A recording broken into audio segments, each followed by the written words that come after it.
నమస్కారం ETV news కు స్వాగతం. ముందుగా ముఖ్యాంశాలు. రక్షణ ఉత్పత్తుల్లో స్వయం సమృద్ధి సాధించే దిశలో ముందడుగు. పునర్వ్యవస్థీకరించిన 7 ప్రభుత్వ రంగ సంస్థలను ప్రారంభించిన ప్రధాని.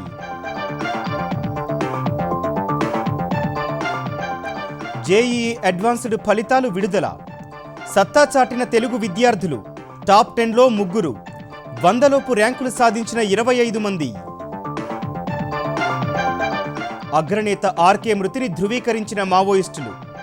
లేఖ విడుదల చేసిన కేంద్ర కమిటీ. అడవిలోనే అంత్యక్రియలు పూర్తి చేసినట్టు వెల్లడి. కృష్ణానదిపై జల విద్యుత్ ప్రాజెక్టులు బోర్డుకు అప్పగిస్తూ ఏపీ సర్కారు ఉత్తర్వులు. తెలంగాణ ఇచ్చిన తర్వాతే అమల్లోకి వస్తాయని షరతు. బాటసింగారంలో ప్రారంభమైన తాత్కాలిక పండ్ల మార్కెట్. ఆసియాలోనే అతిపెద్ద మార్కెట్ కోహెడలో అభివృద్ధి చేస్తామన్న మంత్రి సబిత.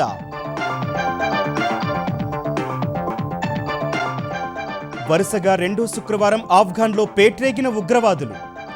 కాందహార్లోని మసీదులో ఆత్మాహుతి దాడి. 37 మంది మృతి.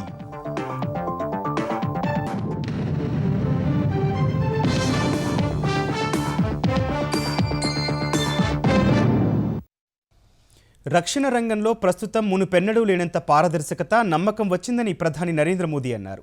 దేశీయంగా రక్షణ ఉత్పత్తుల తయారీ కోసం పునర్వ్యవస్థీకరణ తర్వాత రూపుదిద్దుకున్న 7 ప్రభుత్వ రంగ సంస్థలను ప్రధాని జాతికి అంకితం చేశారు.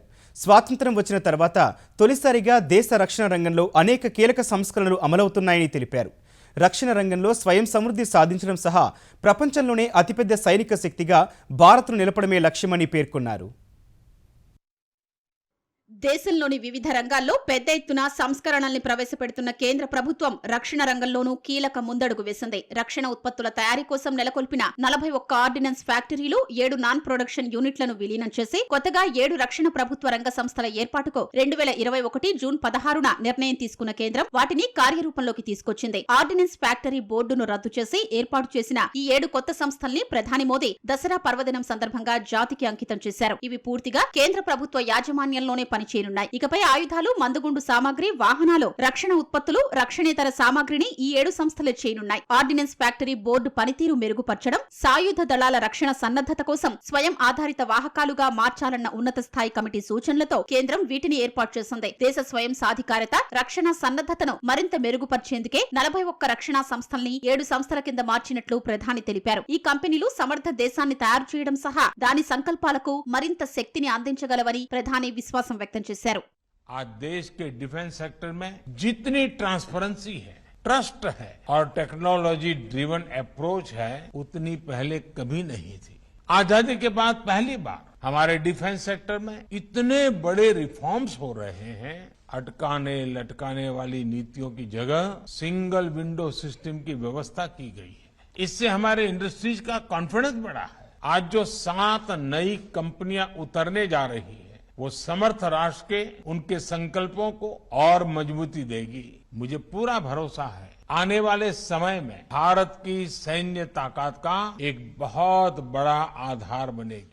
ఎన్నో ఏళ్లుగా ఏర్పాటు కాకుండా నిలిచిపోయిన ప్రాజెక్టులను దేశానికి స్వాతంత్ర్యం సిద్ధించి 75 ఏళ్లవుతున్న 2022లో పూర్తి చేయనున్నట్లు ప్రధాని తెలిపారు. సాధికార భారత్ కార్యక్రమంలో భాగంగా దేశాన్ని ప్రపంచంలోనే అతిపెద్ద సైనిక శక్తిగా తీర్చిదిద్దడం, అధునాతన సైనిక పరిశ్రమల్ని అభివృద్ధి చేయడమే లక్ష్యమని మోదీ వెల్లడించారు. ఈ లక్ష్యాన్ని గత 7 ఏళ్లలో భారత్లో తయారీ కార్యక్రమం ద్వారా ముందుకు తీసుకెళ్లినట్లు వివరించారు. జమ్మూ కశ్మీర్లో భయోత్పాతం సృష్టించేందుకే ఉగ్రముఖలు వరుస హత్యలకు పాల్పడుతున్నాయని రాష్ట్రీయ స్వయం సేవక్ సంఘ్ ఆర్ఎస్ఎస్ చీఫ్ మోహన్ భగవత్ అన్నారు. మహారాష్ట్ర నాగ్పూర్లో ఆర్ఎస్ఎస్ విజయదశమి ర్యాలీలో ఆయన పాల్గొన్నారు. దేశ విభజన మిగిల్చిన ఆవేదనను ప్రజలు ఇంకా అనుభవిస్తున్నారన్న భగవత్ ఈ చరిత్ర నుంచి దేశ సమగ్రత ఎలా పరిరక్షించాలో యువత నేర్చుకోవాలని సూచించారు. భారత సంప్రదాయాలు, మతం, ఆచారాలపై దాడి జరుగుతోందని ఆందోళన వ్యక్తం చేశారు. జనాభా నియంత్రణ విధానాన్ని మరోసారి సమీక్షించాలన్న భగవత్ దేశంలో జనాభా అసమతుల్యతను తొలగించాల్సిన అవసరం ఉందన్నారు. ఓటీటీ ప్లాట్ఫామ్స్, బిట్కాయిన్, డ్రగ్స్ వినియోగం పెరగడంపై మోహన్ భగవత్ ఆందోళన వ్యక్తం చేశారు. उस पर कैसे कैसे चित्र आते हैं. अभी तो कोरोना में बालकों के हाथ में भी मोबाइल आ गया और ऑनलाइन तो देख ही रहे, और क्या देखते क्या नहीं इसका कोई नियंत्रण नहीं. और ओटीटी प्लेटफॉर्म पर क्या दिखाना इसका भी कोई नियंत्रण नहीं. देश में तरह तरह के नशीले पदार्थ आते उनकी आदतें बढ़ रही है, वो कैसे रोकी जाए और उस व्यापार से आने वाला पैसा किसके हाथ में जाता है हम सबको पता है। देश विरोधी कार्यों में उसका उपयोग होता है। इन सब बातों को नियंत्रित करना, समाज के हित में चलाना। కేంద్ర జలశక్తి శాఖ జారీ చేసిన గెజిట్ నోటిఫికేషన్కు అనుగుణంగా కృష్ణానదిపై ఉన్న ఏపీ ప్రాజెక్టులను అప్పగిస్తూ ఏపీ ప్రభుత్వం 2 వేర్వేరు ఉత్తర్వులు జారీ చేసింది. తొలుత సాగునీటి ప్రాజెక్టులకు సంబంధించిన 4 కాంపోనెంట్లను కేఆర్ఎంబీకి అప్పగిస్తూ ఉత్తర్వులు ఇచ్చింది. తర్వాత ఏపీ పరిధిలో ఉన్న జల విద్యుత్ కేంద్రాలను కూడా కృష్ణా బోర్డుకు అప్పగిస్తూ గత అర్ధరాత్రి దాటిన అనంతరం ఉత్తర్వులు ఇచ్చింది. శ్రీశైలం కుడిగట్టున ఉన్న పవర్ హౌస్, సాగర్ కుడికాల్వ మీదున్న విద్యుత్ కేంద్రాన్ని అప్పగిస్తున్నట్టు తెలిపింది. అయితే తెలంగాణ తన పరిధిలోని విద్యుత్ కేంద్రాలను అప్పగించాకే ఏపీ పవర్ హౌస్లను బోర్డు పరిధిలోకి తీసుకోవాలని ఏపీ షరతు విధించింది. గెజిట్ నోటిఫికేషన్ ప్రకారం విద్యుత్ ప్రాజెక్టులోని భవనాలు, ఇతర కట్టడాలు, యంత్ర సామాగ్రిని కేఆర్ఎంబీకి 14 నుంచి అప్పగిస్తున్నట్లుగా ప్రభుత్వం ఉత్తర్వుల్లో పేర్కొంది. శ్రీశైలం ప్రవాహాలపై ప్రభావితం చేసే అవకాశం ఉన్న జూరాల ప్రాజెక్టును కూడా ఆధీనంలోకి తీసుకోవాలని కోరుతూ కేఆర్ఎంబీ చైర్మన్కు కూడా ఉత్తర్వుల ప్రతిని పంపింది. తెలంగాణ ప్రజల సంక్షేమాన్ని దృష్టిలో పెట్టుకునే తెరాస ప్రభుత్వం నిర్ణయాలు తీసుకుంటుందని తెలంగాణ విద్యాశాఖ మంత్రి సబితా ఇంద్రారెడ్డి అన్నారు. రంగారెడ్డి జిల్లా బాటసింగారం లాజిస్టిక్ పార్క్లో తాత్కాలికంగా ఏర్పాటు చేసిన పండ్ల మార్కెట్ను మంత్రి ప్రారంభించారు. పండ్ల క్రయ విక్రయాలు ప్రారంభించిన మంత్రి యాపిల్, సంత్రా, ద్రాక్ష, పైనాపిల్ పండ్ల వేలం ప్రక్రియను పరిశీలించారు. పెరుగుతున్న జనాభా, ట్రాఫిక్ రద్దీని దృష్టిలో పెట్టుకుని పండ్ల మార్కెట్ను గడ్డి అన్నారం నుంచి తరలించాలని నిర్ణయం తీసుకున్నట్టు తెలిపారు. బాటసింగారం లాజిస్టిక్ పార్కు తాత్కాలికంగా పండ్ల మార్కెట్ ఏర్పాటు చేశామని, వ్యాపారులంతా సహకరిస్తే వీలైనంత త్వరలోనే కోహెడలో శాశ్వత ప్రాతిపదికన ఆసియాలోనే అతిపెద్ద మార్కెట్ నిర్మాణం పూర్తి చేస్తామని మంత్రి తెలిపారు. ఏ ఒక్క వ్యాపారి అనుమానం, అపోహలకు గురి కావద్దని విజ్ఞప్తి చేశారు.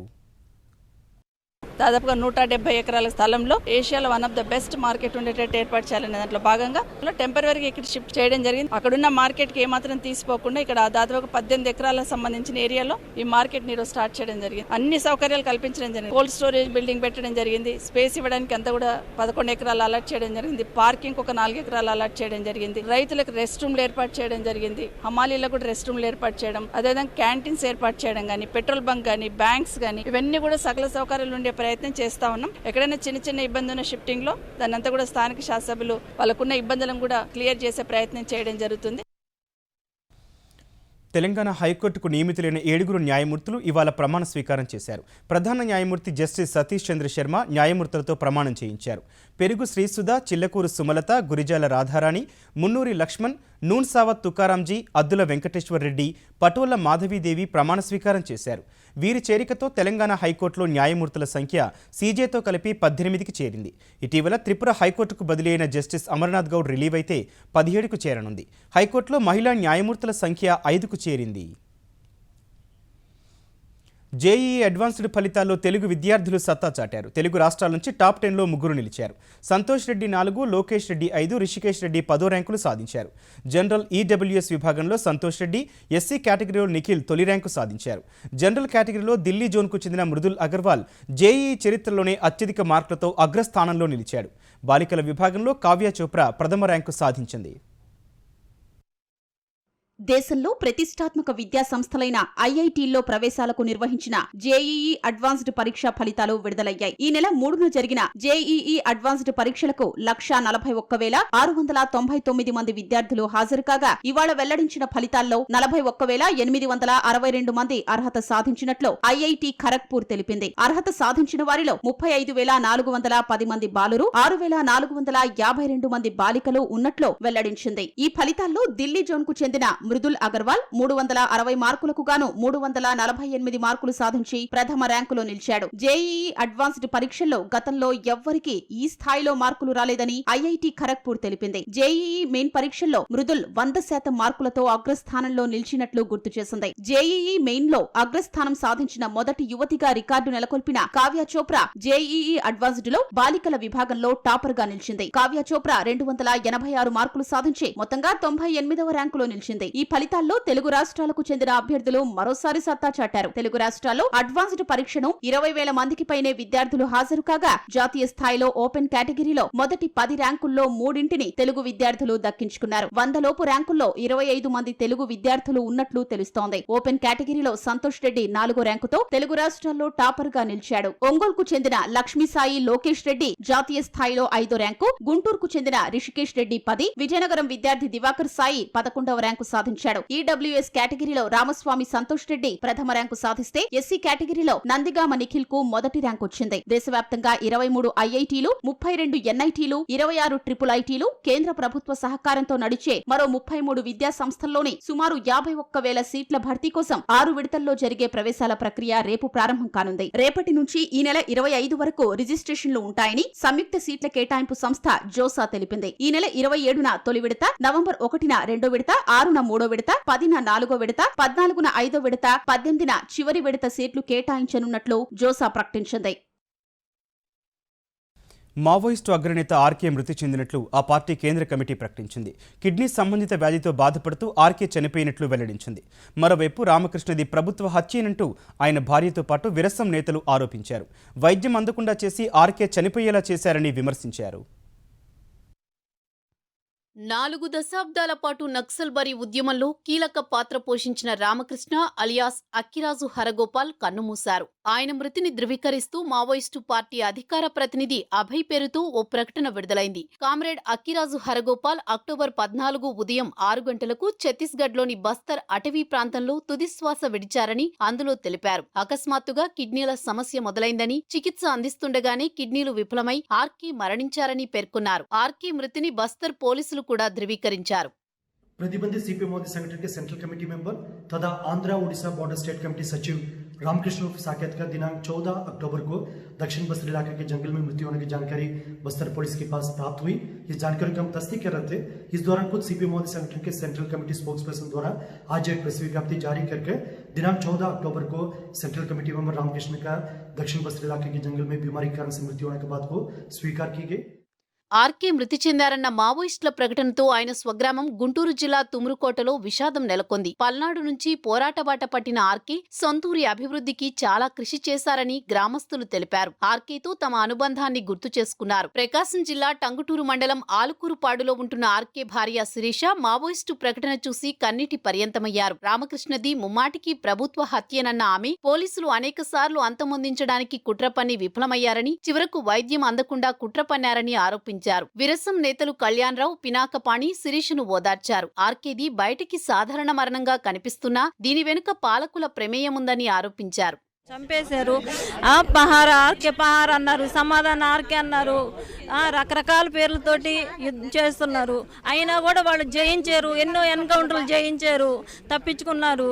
అనుమానాలంటే అదే ఇప్పుడు వచ్చిన దాన్ని బట్టి లెటర్ను వాళ్ళు ప్రకటించారు కాబట్టి మేము నమ్ముతున్నాను.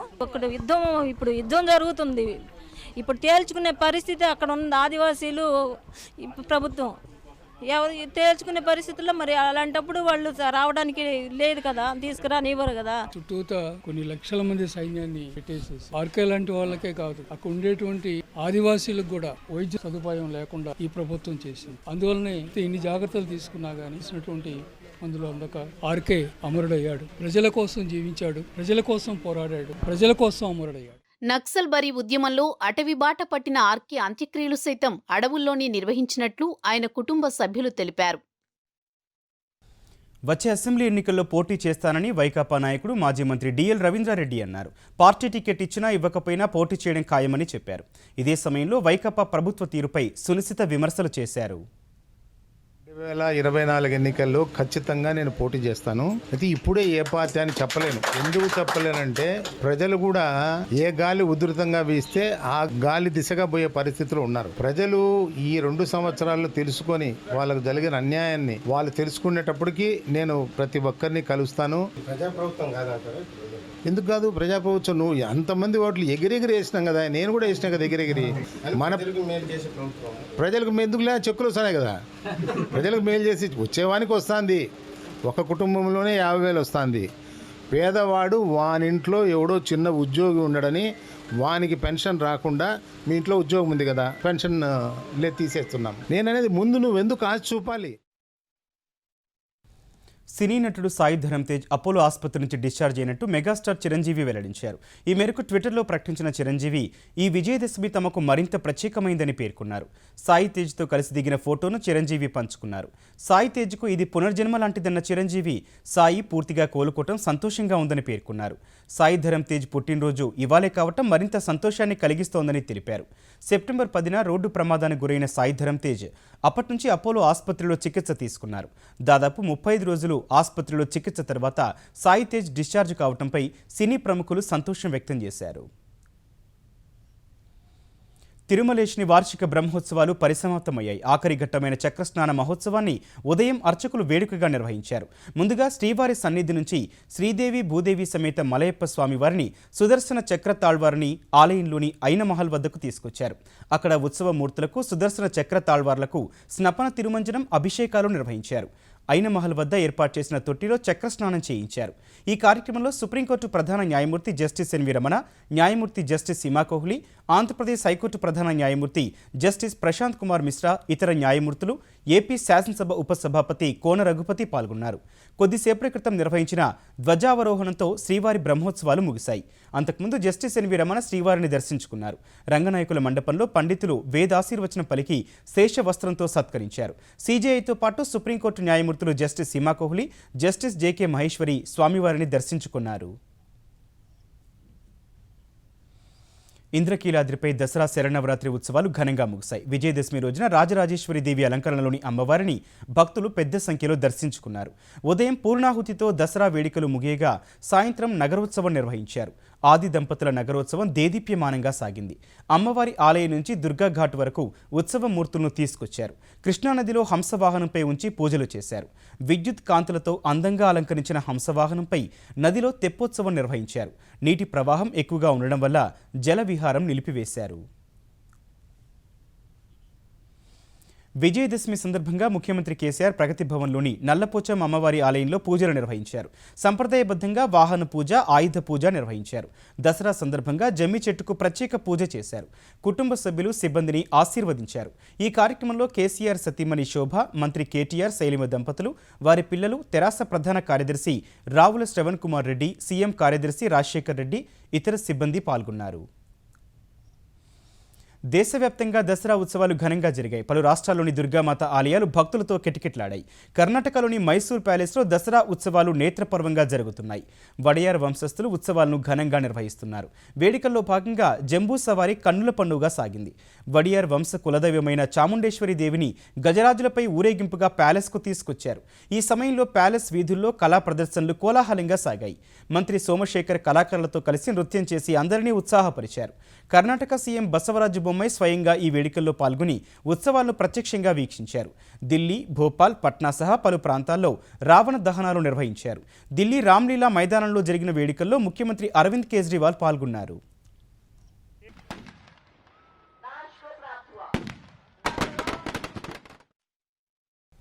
ఆఫ్ఘనిస్తాన్ మరోసారి రక్తసిక్తమైంది. దక్షిణ ఆఫ్ఘనిస్తాన్లోని కాందహార్లోని షియా మసీదులో జరిగిన ఆత్మాహుతి దాడిలో 37 మంది ప్రాణాలు కోల్పోయారు. 70 మందికి పైగా గాయపడ్డారు. క్షతగాతులను మీర్ వాయిస్ ఆసుపత్రికి తరలించి చికిత్సను అందిస్తున్నారు. 4 ఆత్మాహుతి దళ సభ్యులు ఈ దాడికి తెగబడినట్లు ప్రత్యక్ష సాక్షులు తెలిపారు. 2 ఆత్మాహుతి దళ సభ్యులు మసీదులో తమకు తాము పేల్చుకోగా మరో 2 సెక్యూరిటీ ద్వారం వద్ద దాడికి పాల్పడినట్లు వెల్లడించారు. ఇస్లామిక్ స్టేట్ ఉగ్రవాద సంస్థకు ఆఫ్ఘనిస్తాన్ శాఖగా పనిచేస్తున్న ఐఎస్కే సంస్థ ఈ బాంబు దాడి వెనుక ఉన్నట్లు భావిస్తున్నారు. తాలిబాన్లు ప్రభుత్వం ఏర్పాటు చేయడాన్ని వ్యతిరేకిస్తున్న ఐఎస్కే ఆఫ్ఘన్లో అనేక దాడులకు పాల్పడింది. గత శుక్రవారమే ఉత్తర ఆఫ్ఘనిస్తాన్లో ఐసిస్-కే జరిపిన ఆత్మాహుతి దాడిలో 46 మంది ప్రాణాలు కోల్పోయారు. సాగు చట్టాలకు వ్యతిరేకంగా అన్నదాతలు ఆందోళన చేస్తున్న సింగ్ సరిహద్దులో ఓ వ్యక్తి దారుణ హత్య కలకలం సృష్టించింది. ఇవాళ తెల్లవారుజామున ఒక చెయ్యి నరికేసి అర్ధనగ్నంగా ఉన్న ఓ వ్యక్తి మృతదేహం బారికేడ్లకు వేలాడుతూ కనిపించింది. పదునైన ఆయుధంతో శరీరంపై దాడి చేసిన గుర్తులున్నాయని, ఒక చేతిని మణికట్టు వరకు నరికేశారని పోలీసులు తెలిపారు. ఘటనా స్థలం నుంచి కీలక ఆధారాలు స్వాధీనం చేసుకున్నామన్న పోలీసులు త్వరలోనే నిందితులను పట్టుకుంటామన్నారు. హత్యకు గురైన వ్యక్తి ఓ మత గ్రంథాన్ని అపవిత్రం చేశాడని కొందరు ఆరోపించారు. మరోవైపు ఈ ఘటనను సంయుక్త కిసాన్ మోర్చా ఎస్కేఎం తీవ్రంగా ఖండించింది. తమ ఉద్యమానికి మతం రంగు పులిమే కుట్ర జరుగుతోందని రైతు సంఘ నేతలు ఈ ఘటనపై సమగ్ర విచారణ జరిపించాలని డిమాండ్ చేశారు.